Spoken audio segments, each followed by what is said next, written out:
وبعث رسوله صلى الله عليه وسلم لتتميم المقام والأخلاق. أشهد أن لا إله إلا الله وحده لا شريك له وأشهد أن محمدا عبده ورسوله شهادة حقا. اللهم صل وسلم على سيدنا محمد المصطفى وعلى آله وصحبه من بجميع الحقوق القضاء. Bapak-bapak, ibu-ibu, hadirin hadirat jemaah subuh yang dimuliakan Allah, hari ini kita mengkaji tentang bagaimana memaknai basmalah. Kullu amrin, hadis Nabi, kullu amrin sibalin la yubda'u fihi bismillahirrahmanirrahim fahuwa abtar au ajsa. Setiap urusan yang mengandung kebaikan yang tidak dimulai dengan bismillahirrahmanirrahim, maka urusan itu terputus atau kurang berberkah. Jadi setiap urusan yang mengandung kebaikan yang tidak dimulai dengan bismillahirrahmanirrahim, maka urusan itu terputus atau kurang berberkah. Apa yang kita maksud atau apa yang dimaksud oleh hadis Nabi dengan urusan itu terputus? Urusan yang terputus adalah urusan yang tidak berujung, tidak punya tujuan. Itu yang dimaksud dengan urusan itu terputus. Maka setiap amal, setiap urusan yang kita mulai dengan bismillah, maka itu akan berakhir dengan bismillah lagi. Setiap urusan yang kita mulai dengan alhamdulillah, maka dia berakhir dengan alhamdulillah lagi. Maknanya dia memiliki ujung, dia memiliki tujuan. Jadi setiap urusan yang mengandung kebaikan yang tidak dimulai dengan bismillahirrahmanirrahim, maka urusan itu terputus atau kurang berberkah. Saya bilang kalau dulu kajian kita, apa yang kita maksud dengan berkah? Kalau berkah itu adalah kelebihan manfaat yang biasa diterima seseorang. Jadi kelebihan manfaat. Kalau ada orang minum air satu gelas, hausnya hilang, itu biasa. Tapi kalau ada orang minum air satu gelas, di samping hausnya hilang, penyakitnya juga sembuh, disebut air itu berberkah. Ada kelebihan manfaat. Jadi kata Nabi, setiap urusan yang baik yang tidak dimulai dengan bismillah, maka itu urusan terputus atau kurang berberkah. Jemaah subuh yang dimuliakan Allah. Karena itu mari kita lihat ya, dalam kaitannya dengan ayat-ayat Quran yang menyuruh kita untuk senantiasa bagaimana kita membesarkan Allah, nama Allah. Di surah Ar-Rahman itu di akhir surah ayat yang terakhir, tabaraka surah bisil jalal wal ikram, maha agung nama Tuhanmu yang mempunyai kebesaran dan karunia. Jadi nama Tuhan ini memberi isyarat bahwa Allah memberikan informasi bahwa dengan namanya itu membawa keberkahan. Jadi dengan nama Allah itu membawa berkah. Nanti kita lihat bismillahirrahmanirrahim, ada 3 nama Allah di sini. Kita lihat. Jadi ini dianjurkan kepada kita untuk senantiasa bagaimana kita membesarkan nama Allah, mensucikan, jangan mengotori. Nah, kayak kita lihat dalam kaitannya dengan anjuran maha agung nama Tuhan yang mempunyai kebesaran dan karunia, Allah memberi isyarat bahwa namanya untuk membawa berkah. Jangan sekali. Itulah sebabnya kalau kita lihat nanti di surah Al-Fatihah, maka kita baca fasabbih bismi rabbikal azim, maka bertasbihlah dengan menyebut nama Tuhan yang maha besar. Maka ketika ayat ini turun, Rasul bersabda, jadikan pensucian nama itu di dalam rukuk. Itulah sebabnya waktu tadi kita baca Subhana Rabbiyal Azim. Jadi bertasbih dengan menyebut nama Tuhanmu yang Maha Besar.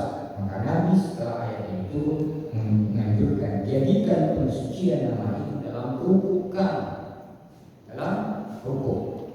Sementara ketika kita melihat surat Al-A'la ayat 1, Sabbihisma rabbikal a'la, sucikan nama Tuhanmu yang Maha Tinggi. Maka Nabi bersabda dengan ayat ini, jadikan pensucian dalam sujudmu. Makanya waktu sujud kita baca Subhana Rabbiyal A'la. Jadi kita disuruh untuk mensucikan nama Tuhan pada waktu sujud. Ya mas sekalian, karena itu dalam kaitannya dengan bagaimana nama Allah tadi, kalau disebutkan setiap urusan yang mengandung kebaikan yang tidak dimulai dengan Bismillah, maka urusan itu telah putus. Jawab Amuli itu menjelaskan bahwa pekerjaan atau amal itu ada dua. Yang pertama, dia masuk kategori amal yang disebut dengan Hasan al-Fi'li. Dia menjadi perbuatan yang baik karena perbuatannya. Contoh, kita membantu orang, kita sedekah, kita menjenguk orang sakit, kita berbakti kepada kedua orang tua, kita peduli terhadap sesama. Itu masuk dalam Hasan al-Fi'li. Dia baik karena memang perbuatan itu adalah perbuatan baik. Dan yang kedua, Hasan al-Fa'il. Hasan al-Fa'il itu adalah setiap urusan yang dimulai dengan maksud, yang lalu kita bahas tentang ikhlas dan ridha. Setiap urusan yang kita mulai dengan maksud atau niat ikhlas, maka itu disandarkan kepada Allah. Jadi selain tadi dia menjadi Hasan al-Fi'li, juga menjadi Hasan al-Fa'il. Kita sandarkan kepada Allah setiap perbuatan yang kita lakukan. Maka ini nanti akan kita lihat bahwa perjalanan mendekatkan diri kepada Allah dalam kaitannya dengan perbuatan kita itu ada tiga.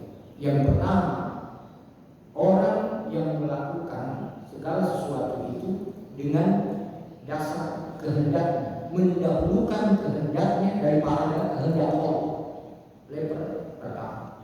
Nah yang kedua, orang yang melakukan perbuatan atau pekerjaan yang mendahulukan kehendak Allah daripada kehendak dirinya.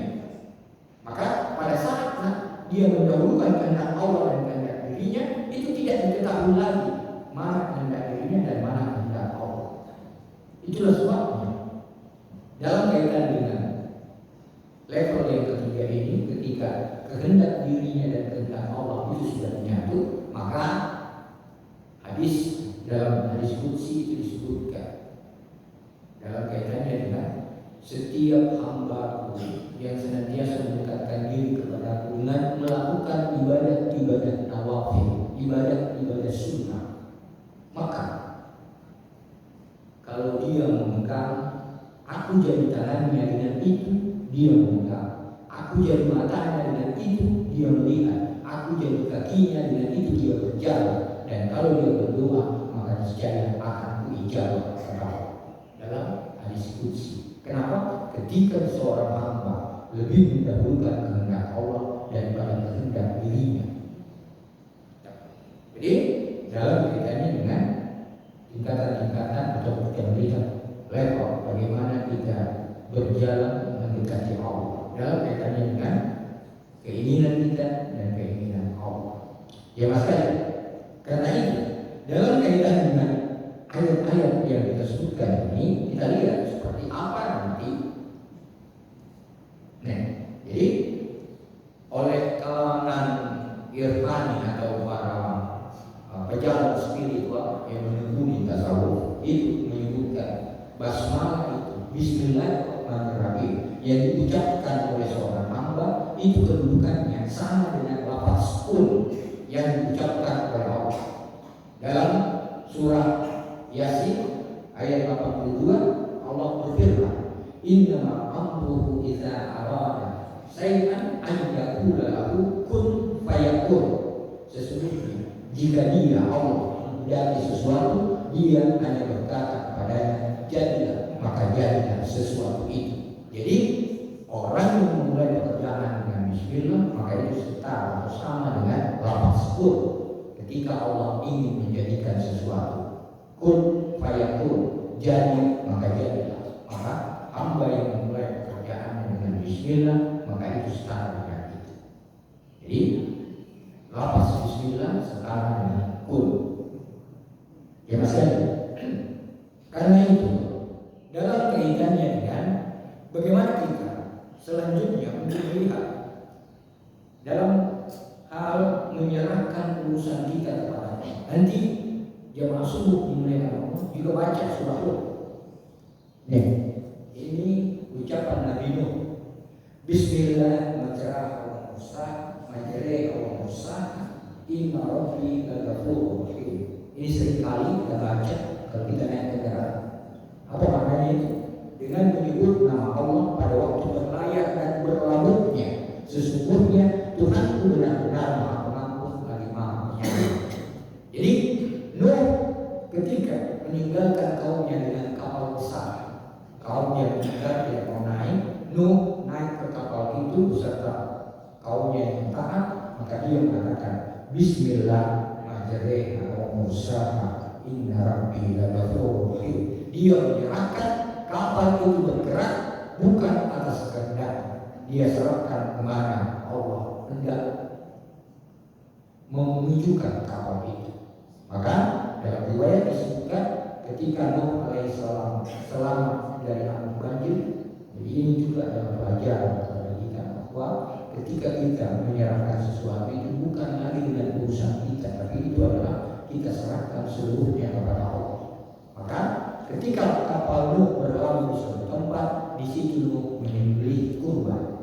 Jadi kita sebut kurban itu bukan sebatas kita melihat contoh dari Nabi Ibrahim alaihissalam, tapi kurban itu adalah tradisi nubuah, tradisi kenabian, dimulai dengan keturunan Adam alaihissalam, ya, Kabil dan Habil, dilanjutkan kepada Nabi lain, termasuk Nuh. Ketika kapalnya selamat, dia berlalu di suatu tempat, dia menyembelih kurban di situ. Dia masuk. Jadi dengan mengucapkan Bismillah dengan nama Allah. Jadi di situ Nuh menyerahkan dan mengajarkan kepada kita bahwa kita menyerahkan seluruh urusan itu kepada Allah. Dia tidak kepada siapa-siapa, maka dia serahkan kepada Allah. Tadi kita katakan kalau kita melakukan sesuatu dengan Bismillah, nanti dengan berakhir juga dengan nama Allah. Kita mulai dengan Alhamdulillah, nanti berakhir dengan Alhamdulillah. Tetapi kalau kita tidak mulai dengan Bismillah, maka urusan itu terputus, urusan itu tidak atau kurang berberkah.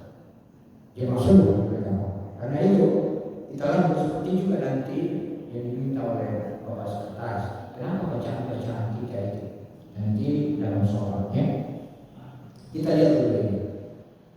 Ini yang saya sebut tadi. Lafaz Bismillahirrahmanirrahim. Dalam lafaz ini ada 3 nama Allah. Allah Ar-Rahman Ar-Rahim. Allah itu disebut sebagai lafaz jalaliyah. Apa itu lafaz jalaliyah? Lafaz yang mengandung makna kebesaran, kemahakuasaan, ya, maha tinggi, maha besar, ya, maha perkasa. Itu jalaliyah namanya. Ya. Sementara Ar-Rahman dan Ar-Rahim ini disebut dengan lafaz jamaliyah, mengandung keindahan. Yang masuk dengan nama. Coba perhatikan. Kenapa? Lafaz yang mengandung kebesaran, maha besar, perkasa, kuat, ya, itu cuma satu, Allah. Sementara Ar-Rahman Ar-Rahim itu jamaliyah, maha indah, maha kasih. Ini memberi isyarat bahwa Allah itu sifatnya lebih cepat itu keindahannya daripada kemurkaan. Lebih besar itu Ar-Rahman, kasih sayangnya daripada kemurkaannya, kebesarannya. Maka dapat lafaz Bismillah itu ada lafaz Allah Ar-Rahman Ar-Rahim. Kalau kita sebut tadi jalaliyah mengandung makna besar, maha perkasaan, maha kuat. Ya. Kalau kita baca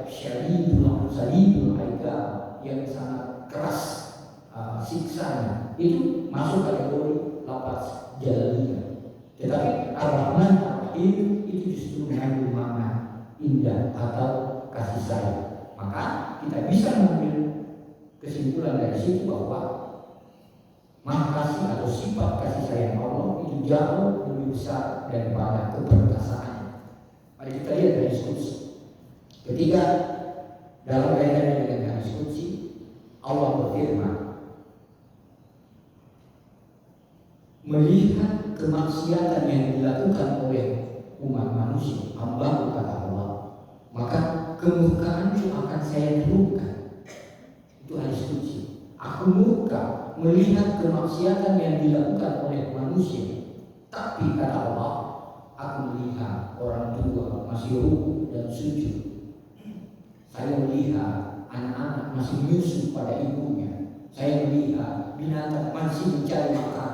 Maka kata Allah, saya tunda kemurkaanku itu. Maka kemurkaan Allah itu jauh lebih besar kasih sayang Allah Ar-Rahman dan Ar-Rahim daripada kemurkaan. Jadi kasih sayang Allah jauh lebih besar daripada kemurkaan Allah. Itu sebabnya kaitan dengan doa kita atau kajian kita yang lalu, kalau orang berdoa selalu disebutkan, ya Allah yang keridhaannya lebih cepat daripada kemurkaannya. Orang-orang para pejalan spiritual kalau berdoa seperti itu selalu menyuruh Allah yang lebih cepat keridhaannya daripada kemurkaannya. Keridhaannya lebih besar daripada kemarahannya. Ya. Itu sebabnya ya mas sekalian, kalau nanti kita lihat tadi, kenapa misalnya dalam kaitannya dengan kita yang mohon ampun, itu Allah lebih senang dari kita pada kita yang bersikir, ya, sikran katsira. Sikir memang harus banyak, tapi kata Allah, saya lebih suka disentuh kasih sayangku daripada disentuh kebesaranku. Jadi kasih sayang Allah lebih senang disentuh, maka dia lebih mengutamakan mereka yang selalu mau memohon ampun terhadap kesalahan-kesalahan. Jauh lebih Allah suka ketimbang gemuruh sikir yang kita memandang. Jangan sekali. Karena itu, seperti yang disebutkan atau ditanyakan oleh Wakil Sekretaris pada pekan lalu, kenapa dalam sholat kita tadi bacaan yang baru kita baca, coba kita mulai dulu. Azan yang dikumandangkan, kenapa lafaznya yang pertama Allahu Akbar? Azan yang dikumandangkan, yang menyuruh kita dari sini, yang lafaz yang pertama adalah Allahu Akbar. Kenapa? Karena mengingat manusia itu sangat mudah terpedaya dengan kenikmatan sesaat. Maka Allah menyuruhkan agar supaya membesarkan Allah. Itu adalah pedoman, itu adalah merupakan kompas kehidupan, supaya kita tidak salah arah. Maka Allah menyuruh kita besarkan Allah, Allahu Akbar. Jadi itu adalah kompas berupa salat dan zikir, supaya kita paham bahwa apapun yang kita hadapi dalam hidup ini, ya, dunia yang kita kejar, fasilitas hidup yang kita cari, jabatan yang kita perebutkan, itu semuanya kecil di sisi Allah. Nanti dia bermakna, nanti dia mengandung nilai positif, karena semua yang kita sebutkan itu semakin mendekatkan kita kepada Allah, baru dia bermakna positif. Ya, jadi itulah sebabnya kenapa lafaz yang dikembalikan di asal itu yang pertama adalah pembawa. Masuk lagi dalam sholat. Kenapa dalam sholat? Ketika kita beralih dari satu gerakan ke gerakan yang lain, itu juga dengan lafaz yang sama, Allahu Akbar. Supaya kita bisa menyadari bahwa prestasi apapun yang kita torehkan, yang kita capai dalam hidup ini, itu sebagai bimbingan moral, dia harus dipertanggungjawabkan kepada pemilik hidup. Siapa itu? Allah. Baik, kita mulai dengan Allahu Akbar. Nanti jemaah nanti berkata, kenapa justru ada satu kesempatan, justru yang diucapkan adalah lafaz tasmi' sami Allahu liman hamidah. Waktu kita rukuk bangkit, itu kita mengucapkan sami Allahu liman hamidah. Kenapa itu? Ya, kita lihat dulu dalam kaitannya dengan sebelum berakhir di bismillah. Nanti kita lihat. Jadi kemuliaan bismillah itu dalam satu riwayat disebutkan begini, Rasul bersabda, Jibril datang kepadaku membawa bismillah itu diucapkan 3 kali. Jibril menyebutnya 3 kali kepada Rasul. Lalu Jibril berkata, Muhammad, ini untukmu, untuk umatmu, dan anjurkan kepada umatmu untuk senantiasa membaca lafaz ini, karena saya Jibril dan seluruh malaikat itu tidak pernah lupa untuk mengucapkan lafaz ini sejak diturunkan kepada Nabi Adam. Jadi bismillah itu sudah dilazimkan oleh Jibril sejak diturunkan kepada Nabi Adam. Maka Rasul ketika itu Jibril datang kepada Rasulullah membaca bismillah itu 3 kali, lalu disebutkan, Muhammad, ini untukmu, untuk umatmu, dan anjurkan kepada umatmu untuk senantiasa membaca lafaz ini. Kenapa itu? Karena hadis Nabi mengatakan, man arada an yuhyi sa'idan aw yamutu syahidan falyaqul inda kulli ibtida'i bismillahirrahmanirrahim.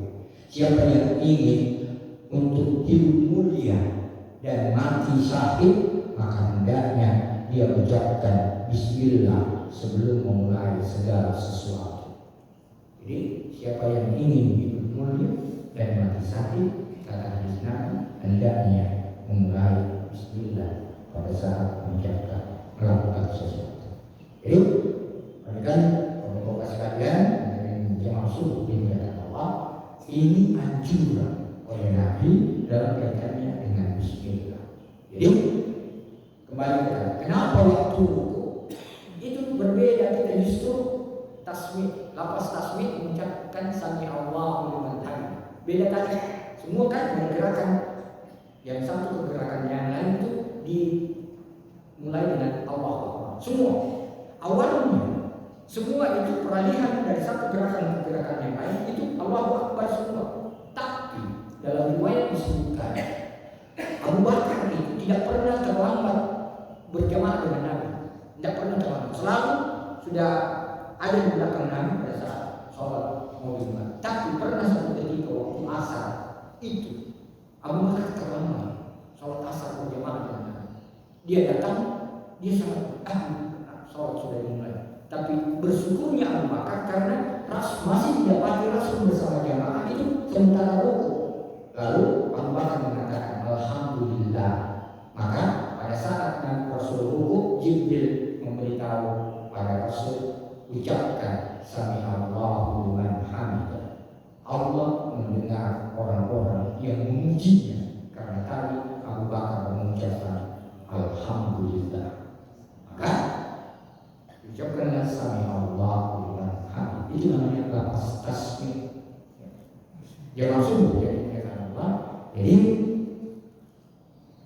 peralihan dari satu gerakan ke gerakan yang lain itu dengan ucapan Allah Akbar itu memberikan tuntunan moral kepada kita bahwa senantiasa apapun yang kita hadapi, dunia yang kita kejar, fasilitas hidup yang kita cari, jabatan yang kita perlukan, semua nanti itu akan dimintai pertanggungjawaban oleh siapa? Pemilik hidup.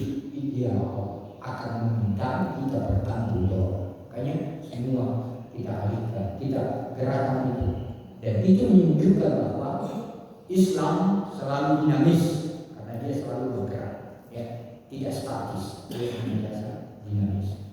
Termasuk juga kalau kita lihat kenapa itu masjid itu banyak jendelanya, ya itu menandakan bahwa Islam itu peribadatannya dinamis, tidak tertutup, tidak sana harus bersepi-sepi, bersunyi-sunyi, tapi dia dari gerakan ke gerakan, makanya dia rukuk, sujud, ya, dia aktif. Itulah hidup. Jadi ketika kita mau melaksanakan segala sesuatu, mulai dengan nama Allah, dan senantiasa kita mau untuk mengambil hikmah bahwa ternyata lapas yang kita ucapkan dalam sholat itu semuanya mengandung makna dalam kehidupan. Jadi yang masuk dengan Allah, inilah yang merupakan bagian kita ini dalam kaitannya dengan bagaimana kita memaknai basmalah dan memahami apa yang kita ucapkan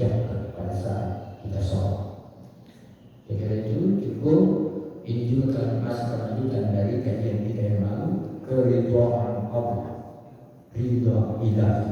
Jadi kehendak Allah itu lebih cepat daripada kemurkaannya. Makanya kita baca dalam Al-Quran, ya, Allah berseru kepada kita, Qul ya ibadiyalladzina, ya, Qul ya ibadiyalladzina, yang melampaui batas terhadap dirinya sendiri, la taqnatu min rahmatillah, jangan kamu berputus asa terhadap rahmat Allah.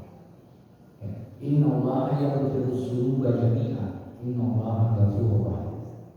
Qul ya ibadiyalladzina asrafu ala anfusihim, wahai sekalian yang dipanggil di situ hamba yang melampaui batas terhadap dirinya, bukan ya ibadiyalladzina aqamus shalah, yang melaksanakan sholat, ya ibadiyalladzi wa atus zakah, yang membayar zakat, tapi yang dipanggil di situ ya ibadiyalladzi asrafu ala anfusihim, yang melampaui batas terhadap dirinya sendiri.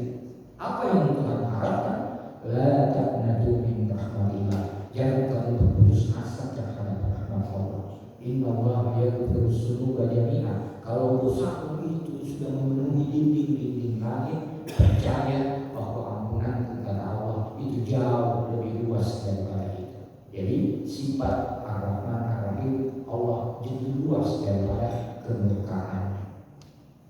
Jadi maksudnya terima kasih semua yang sudah pagi. Nanti kalau ada yang ingin share, kita dialog, dan alhamdulillah dia masuk ke dunia Allah. Kita selesai lagi satu kajian memaknai bersama. Saya kira itu. Assalamualaikum warahmatullahi wabarakatuh. Jadi kalau ada yang bertanya seperti yang lalu, bisa pada saat kita duduk santai kita bisa nanya, ya, nggak usah terlalu formal.